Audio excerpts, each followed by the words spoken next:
Welcome to codePannu. Let us see about the add operator in Python. In mathematics, we do a lot of calculations and the basic sign we use is the plus sign to add two or more numbers, correct? In Python also, when we want to add numbers, we use this plus sign which we call it as add operator. Let us first create two integer variables. Integers are numbers in Python and variables are the names given to store values into it. Let us create a variable with the name dogs, put an equal to sign and give the value 3.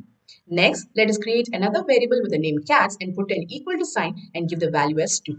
Now, to add these two values and print it, let us write a print statement. So we write print, open bracket, close bracket, and put the variables dogs plus cats inside the brackets. Save the file and run the code. Look, the value 5 is printed successfully after adding the values 3 and 2.